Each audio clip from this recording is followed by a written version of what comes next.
After looking at the tape yesterday of our game, really we're fortunate to win that game with the amount of turnovers we had. You can't turn the ball over 4 times and expect to win many games. The thing I was impressed with that nobody on our team got discouraged when that happened. We had a lot of resolve defensively, went out and got some takeaways. Then offense took advantage of those. I think you know, in a lot of ways it was a good game to go through for our team growth-wise, to have some struggles and have to overcome that. Looking at this week, another conference opponent. This team has yet to win on the road, which is going to be a big challenge for us. You know, the weather could be a factor. It's going to be a little bit chillier than here from what I understand. And you know, we'll have to go and face a physical Colorado State team that is putting in new schemes offensively and defensively as well, and we look forward to that challenge. So with that, I'll open it up. What was your assessment of the way Jeremiah Toma played? Well, he only played a few plays, and that was by design. You know, he hasn't played a whole lot of scrimmage reps, and so it was good to have him out there. He brings an energy to the huddle. We'll increase his reps this week in practice, and hopefully, you know, that'll translate into Saturday. After watching the film, Coach, Robbie Rouse, was San Diego State defense just keen on him, or did he just not have his best game of the year? Well, we knew going in that schematically with what they do a lot of things to overload the run, and they dare you to throw. And we like our matchups, and so we took advantage of what they were going to give us. It wasn't anything that Robbie did. Now he's got to take care of the ball better. He put the ball on the ground twice, and that'll be addressed this week in practice. But that was part of our game plan going in, was if they were going to defend us like they had in the past, you know, we're going to have to beat them throwing the ball, and we have no problem doing that. What do you expect from Colorado State this week? Well, they're multiple on defense. They're running a variety of 3- and 4-man fronts. They're physical. They play hard. Their defensive coordinator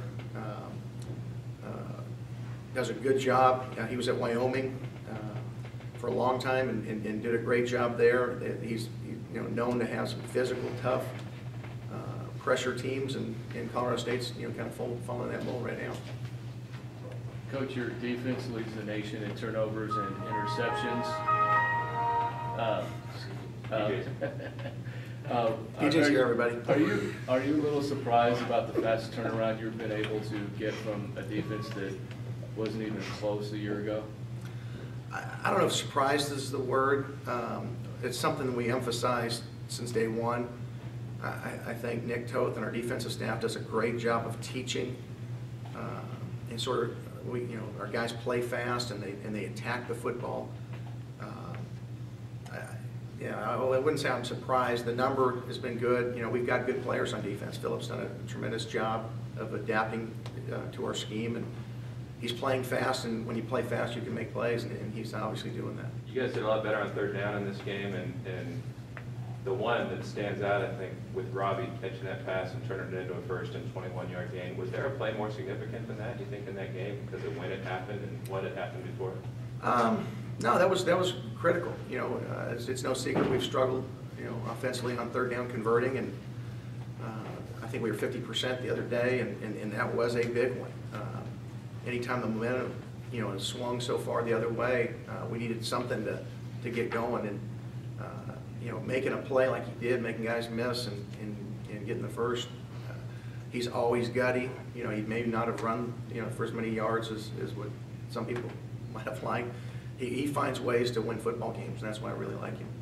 How big a factor do you think the crowd was Saturday night? I think it was huge.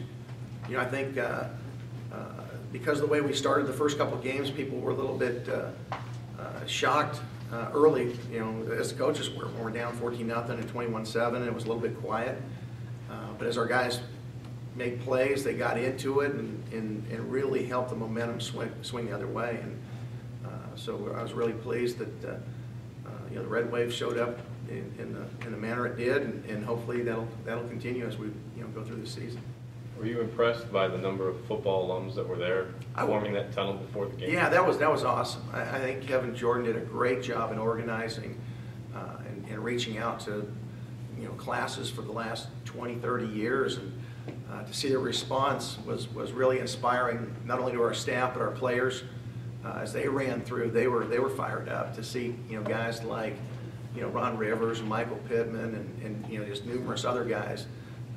That was fun, and hopefully we'll be able to continue that tradition for homecoming. And I'm trying to reach out to all classes. I talked to Vernon Fox yesterday. I said, tell your teammates, hey, this thing's open to you guys. This is your program. You built it. We just happen to be the caretakers right now, and you guys are always going to be Bulldogs, so you're always welcome here. Phillips' second interception, when you look at that on film, it just came out of nowhere. Look, when I was shooting it, is that when you look at that on film, you see that as you were even impressed by that, his athleticism and his instincts? Well, he plays really, really fast. I mean, he knew based on the situation in the game that they liked running, a 7 cut with number 2, and he read it, he saw it, he broke, and he's got a very good instinct. And when you combine that with the work he puts in film-wise to understand what the offense is doing, he can make plays like that. He's got the ability to not just beat the ball down, but like most defensive backs, he'll actually go and pick it. When NFL scouts come to your practices, do they specifically ask you about him? I mean, when they come here? Yes. Yeah, he's a guy that's on every scout's radar.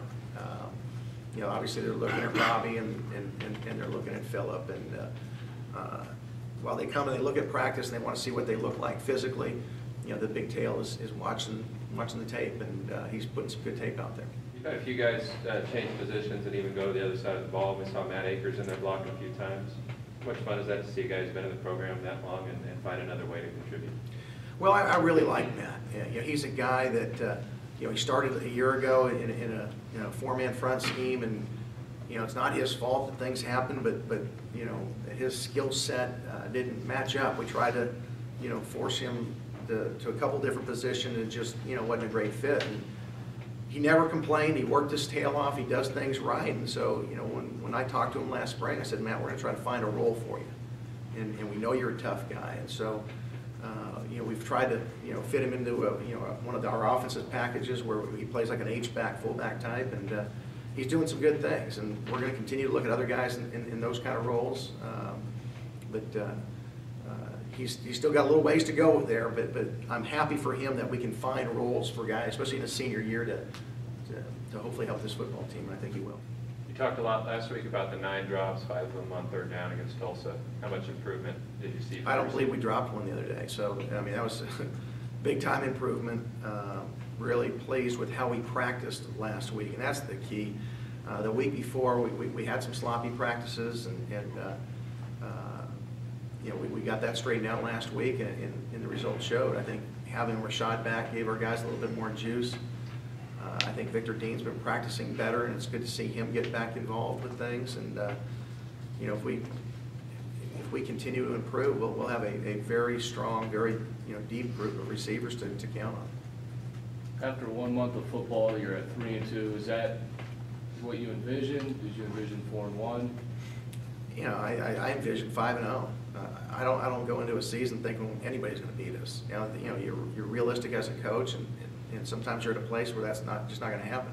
I thought we had the ability that we could have beaten anybody in those first 5 games. So disappointed that we're not 5-0, but I'm happy that we're 1-0. And our #1 goal is still out there in front of us, and that's how we approach it.